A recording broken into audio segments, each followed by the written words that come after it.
step into the shadows of New Orleans, where the streets whisper old blood tales and the legends refuse to die. We're diving into the chilling vampire lore. If you think the stories are just myths, think again. Now let's take a look. Did you know New Orleans has a real-life vampire association? Yes. An organized community of people who identify as vampires in the 21st century. This isn't Hollywood. The New Orleans Vampire Association, or NOVA, was founded after Katrina to help members survive and support the city. They host blood drives, charity events, and even have ethical guidelines on feeding and consent. Some members claim they physically need human or psychic energy to stay healthy. Others treat it as spiritual identity or lifestyle, but every one of them says they're misunderstood. In a city where legends walk the streets, this group proves the line between folklore and reality is thinner than you think. Would you dare visit somewhere you might run into a vampire at? The dungeon in New Orleans isn't just a bar. It's a portal to the eerie and unknown. Hidden down a shadowy alley on Toulouse Street, this gothic dive is drenched in darkness. With iron gates, eerie music, and a strict no photos rule. Some say it's a real-life haven for vampires. They say he came with the storm, velvet coat and blood-red eyes. No one saw him arrive, but the bodies started disappearing. Right after he did, he bought the rotting house on Rue des Bourbons. Since then, no grass grows near it. No birds sing. At night, the shutters open on their own, and sometimes they blink like eyelids. They called him Le Mort Charmant, the charming dead. He never ate, never slept, never aged, but people still fell in love with him, and when they did, they vanished. One girl survived. Her hair turned white overnight. She said his teeth were the last thing she saw. A priest tried to stop him, led a crowd to his door. They were never seen again. Now the house is quiet, but if you walk by really late, you might hear it. And Trez, ma cheer, I've been waiting. Now, I've been waiting to tell this story, my experience with a vampire. And let me tell you, they ain't here just to suck your blood. So it was probably 94, 95, I would say, 1994, 1995. And me and a buddy of mine from the Baton Rouge area, and we were staying or living on the campus in Hammond at Southeastern. And I was from the Kentwood area, and we met through playing baseball. So we were rooming together at Southeastern, and we decided to go down to Metairie to go to a nightclub called Kenny's Key West. And it was, your typical dance club, playing techno music, rave type stuff. And we there, and my buddy met this chick, and they had a group who had friends of like 8 of them. And I remember this very particular thing. There was 5 girls and 3 guys, and the guys stood out the most to me. They were very pale, very tall, and just weren't very talkative amongst the group. They were more like they were there guarding the girls. It was weird. But my buddy talked to this chick, and we danced and had a good time, and hung out with them until about 4 or 5 that morning. Well, they wanted to go to the cemetery and go pop some night. And we already ate some chocolate chips at this point, so we were pretty up. So we're like, okay, cool, let's go. So we go to one of the cemeteries down there. I can't remember the name of it. I don't know the name of it, but I remember it being a big cemetery, and all the graves were above ground. And we went to this area to where they had these tombs you could walk in, I guess. And they were a burial site, but you could walk in there, and it was like a little building. And all 8, 9 of us were in there, and we had these balloons, and we did our thing. Well, while we were in there, we all sat down and we were just talking. And one of the guys brought up the conversation that they were vampires. And, you know, I was 18 years old at the time. It's like 94, 95. And I'm like, this bullshit. I just thought it was all bullshit. And then they talked about it, laughed about it. I remember one of the comments being, we're not here to suck your blood, but we're here to steal your energy. So we had this balloon and we were passing it around, and it came my turn, and one of the girls came and sat next to me. And y'all, the moment she put her hand on my shoulder, I immediately felt this rush inside me, like coming out of me.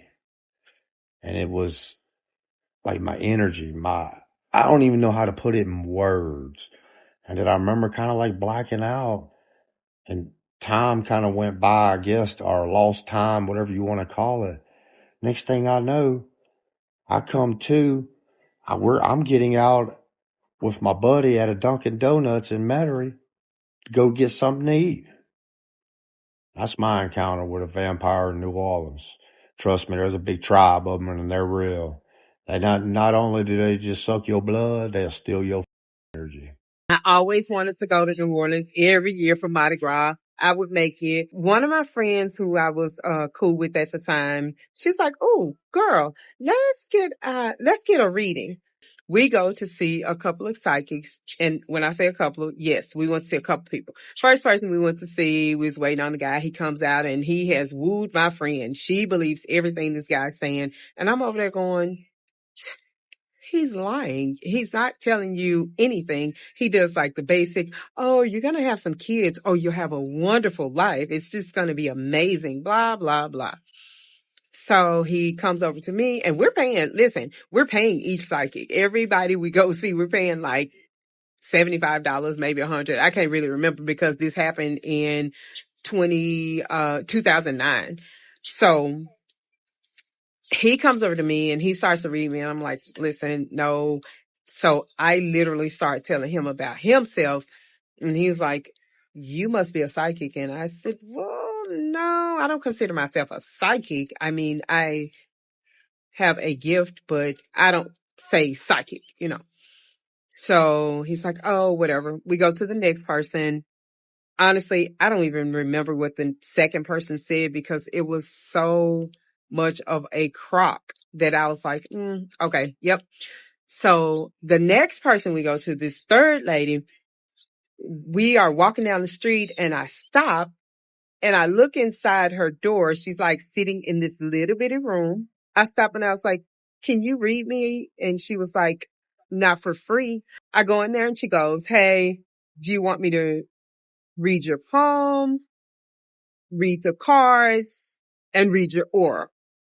And you could choose if you just wanted to do one, or you could choose all three and just pay whatever the amount was, like maybe $125 or whatever it was. I was like, yeah, let's do all three. Now remember, I'm arrogant. I feel like, I know stuff too. I can sense stuff or whatever. So the first thing she does is she reads the cards.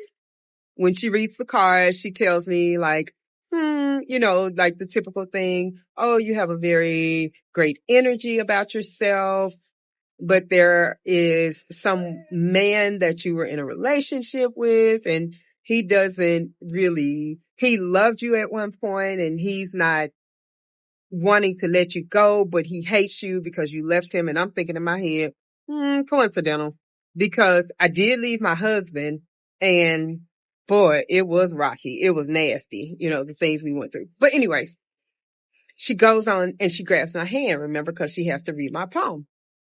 And she says, she's reading my palm. She says, oh, you have a long lifeline. And she looks up and goes, you're my sister. And I said, what? She said, you're stronger than me. Oh my God. Wait, how long are you going to be here? And I'm like, what do you mean? Like here getting my palm read? What are we talking about? And she goes, they know you're here. Your light is on. It's like a beacon in New Orleans. Everybody's looking for you. They're coming for you. Yeah. I started freaking out at this point because I'm like, wait, what are we talking about? Hold on, lady. She's like, you need to leave. You need to leave. And I'm like, what? So once she's saying that, I'm like, who's looking for me? She says, she does this. And when she did that, I was like, she said the guy with and we're saying it at the same time, with the fang teeth. The reason I knew what she was about to say is because I had already run into this guy. She said, and when I said it with the fang teeth, she said, you've already seen him. And I said, yeah, I did. She said, you need to leave. You need to leave. He's very, very evil. He's evil. He has a long black leather coat. Y'all, I had never seen this lady, period. I'm telling you, period. We out like psychic scouting or hunting. Some crazy, stupid stuff we call ourselves doing. But New Orleans is a real, real place with real, entities. Listen, it's not a joke. I didn't know what I was getting myself into. She told me, she said, hey, can you come back and see me tomorrow? She said, you need to be, I told her, I said, I can't leave tonight. We have a hotel room. We're going to stay, like we here for Mardi Gras. We doing our thing. Cause I hear her. I'm taking heed to what she's saying. But at the same time, I'm like, girl, we about to have fun. What you talking about? That was the most interaction that I've had with real live entities, evil, face to face. So going into the first night that I ran into the guy with the leather coat on and the fang teeth. And when I say the fang teeth, his teeth were really sharp here. Like, they're not something like the movies that's just hanging all over the lip or anything, but they were very, very long and noticeable. When we're about to leave Bourbon this particular night, we're crossing over Canal. When we cross over Canal, we see a food truck right at the corner. So my homegirl was like, oh, I want to order something to eat. I'm like, cool, go ahead. I kind of bag up towards the wall because I move a little paranoid. That's why I notice everything in a room. I don't miss a beat. I see stuff, like, oh, she got on them yellow shoes. Okay, mental note, stuff like that. So when we standing there, I look back over at my friend because she's to my right. So it's a dude talking to her now. I'm like, here we go. I'm aggravated again because, like, girl, just get the food and let's go. While she doing that, like, I got my phone in my hand. Remember, it's 2009. iPhones just come out, like the iPhone 1 and the Android. So I had an Android, so yes, it had my attention. The guy walked up on me from my left. Now, I played this back in my head 1,000 times because the guy who's talking to my friend is his friend. But why did y'all come from different ways? Made me think back on what the psychic lady was saying. Okay, your light is on. It's like a beacon. They're looking for you. So I guess they just kind of split up. No telling how many of them was in the French Quarter looking for this light and trying to just, hone in on it and narrow it down to where is this person. When I look, because I'm real aggravated now because I don't let people touch me. So I'm like, he like, you aggravated, ain't it? It's okay. I was like, what's up? Because I don't really want to talk to you. But remember, he on my left, the other dude on my right, weird. He didn't ask for my number. He was like, can I give you my phone number? I was like, okay, whatever. I don't even know what made me say, okay. So I get the number. We move around. We go head back to the hotel. The next day comes. The guy reaches out to my homegirl. He was like, hey, y'all want to come over and kick it a little bit? At this point, I ain't getting it felt weird the way he walked up. Yeah, it was weird that they wasn't walking together, but they're together. One come from right, one come from left. Just not really paying attention to all that. They were on the west bank of New Orleans. So, you got to cross over the bridge, go over through the toll and all that stuff. So we go over the west bank. We meet the dude. He in a townhouse. When you walk in, it's a living room. To your left is some steps.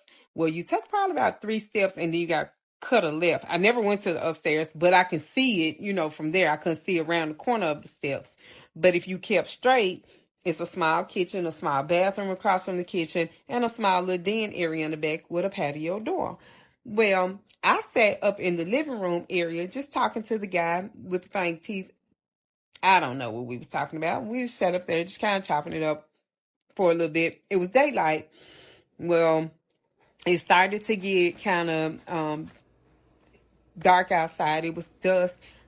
But they had that patio door open in the back. So his question was, hey, you want to go back here and watch them play pool? I was like, okay, sure. Y'all, when we got back, me and the dude get back there, because my homegirl remember, and the dude already back there shooting pool. The door is wide open. It's pitch black in the backyard, but you could see movement in the backyard, and it was like, shoo, shoo, shoo. So I'm just shooting across the door, and I'm like, okay, so I'm the only person see this. Guess what? We gonna act just like I'm the only person see this. So I started saying, girl, let's just go ahead and go, because I'm kind of tired. Y'all, we get ready to go. I have to use the restroom. Now, when I walk up the little hallway, I don't see nobody up front. I'm talking about I went so quick. I used the restroom. Y'all couldn't have been nothing but 30 seconds that I was in the people's bathroom, because I was trying to hurry up because I'm ready to go, but I could not hold it. So I'm ready to go because I see some movement in that backyard, and that really creeped me out. When I came out of that bathroom, man, my hand to God, I swear to you, it was dudes all over the living room.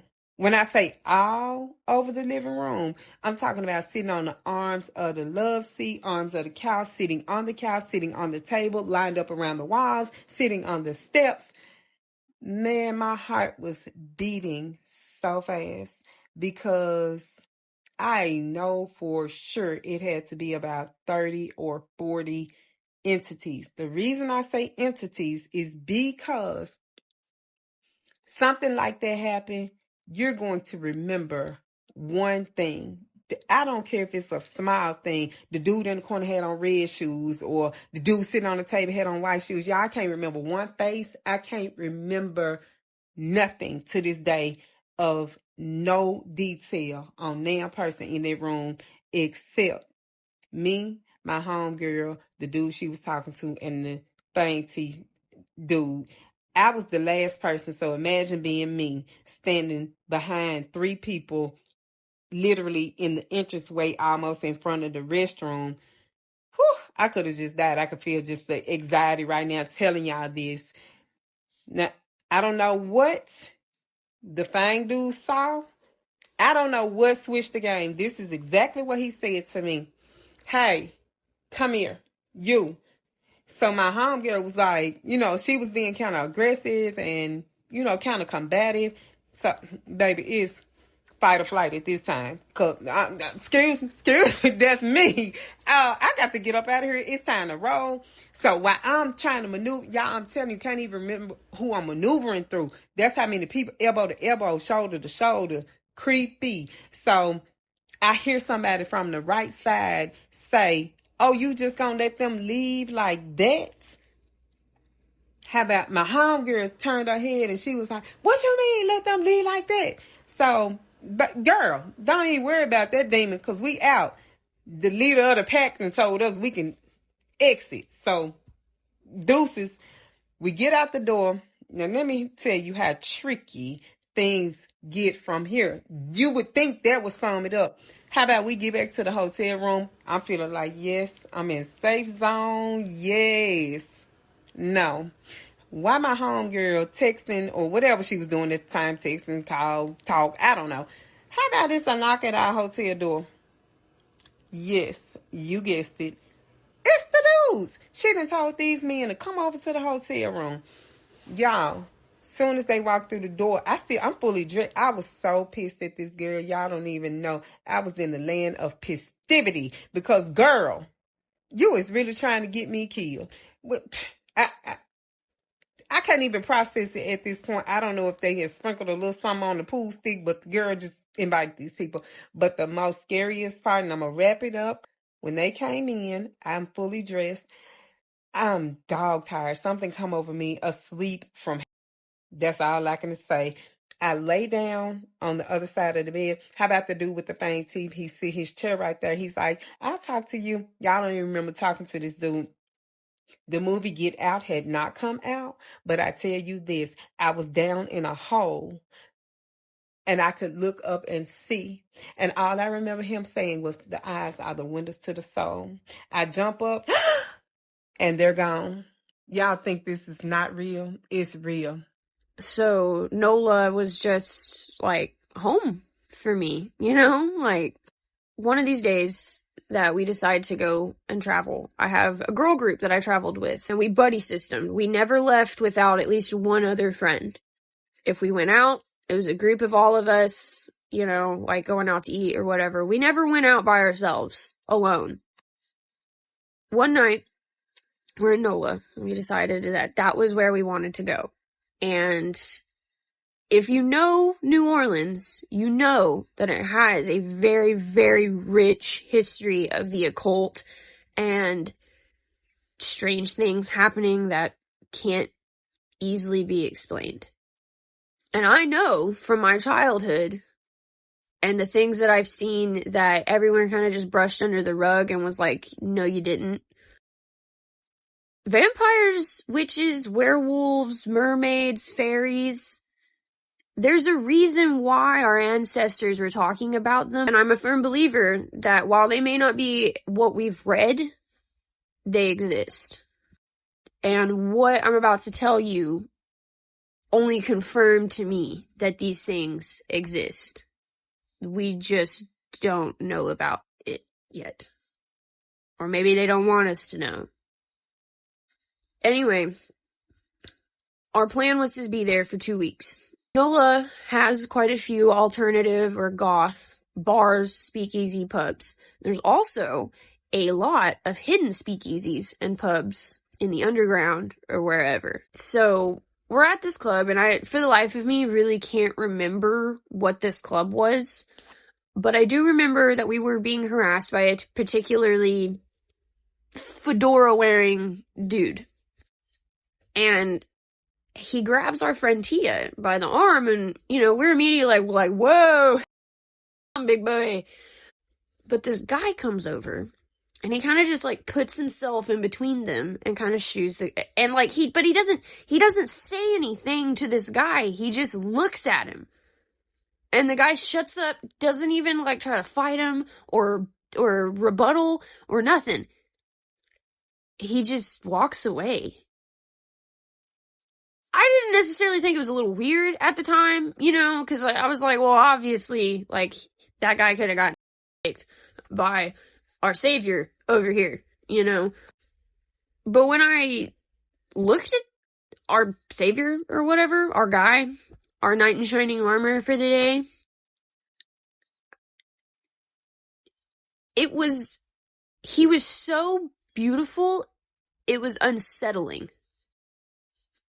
Like, do you get what I mean? Like, he didn't look real. He didn't look human. He was so pretty. He didn't look human. And humans don't look like that, man. Like, there was something about him when I was looking at him. Like, he looks human, but that's not human. Like, you know, the lady on the flight, that back there is not real. That's how I felt. Now, granted, this was years ago, but, like, when that video went viral, I felt her, because I went through that. And I immediately was looking at my friends like, y'all see this too, right? Like, I'm not the only one. His eyes were a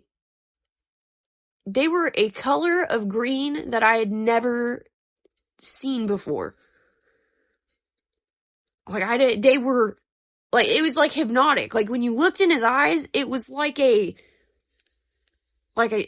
keep looking at me. Like, it was almost like you could hear his voice in your head, and it was weird. So I already don't like looking people in the eyes, but that dude made me uncomfortable. Every time I looked in his eyes, I could hear his voice in the back of my head. So I'm over here shaking. I am tense. I do not want to be here. I want to leave.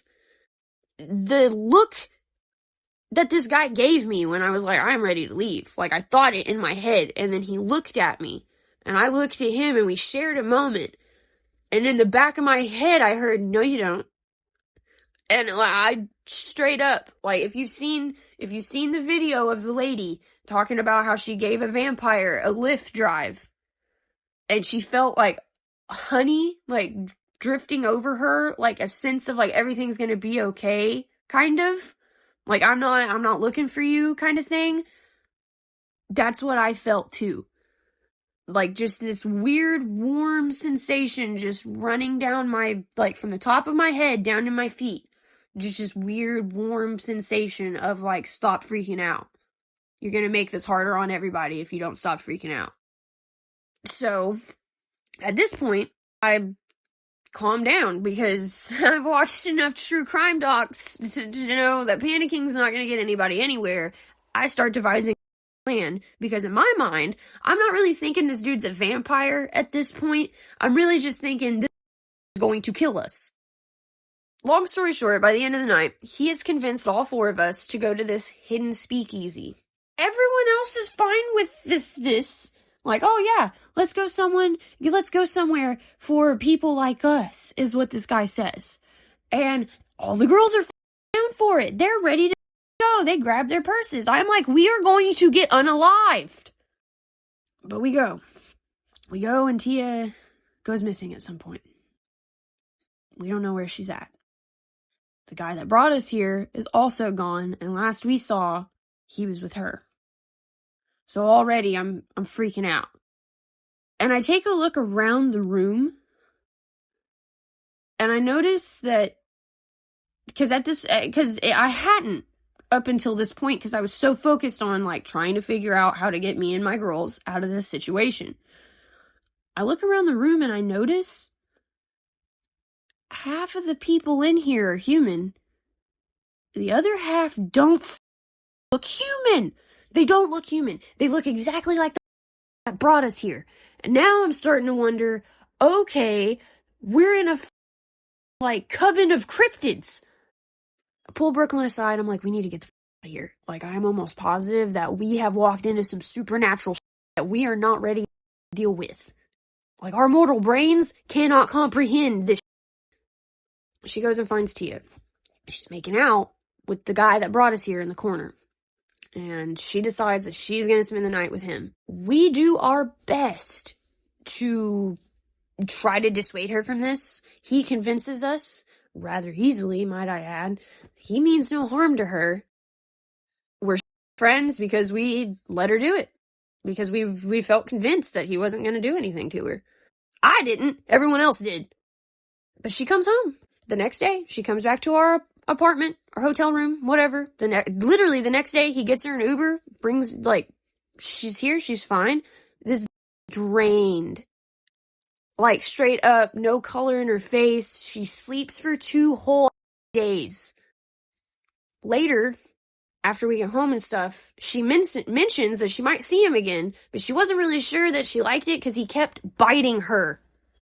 And then she slept for 2 days? Bro, that was a vampire, and you can't convince me otherwise. You just can't. You just can't.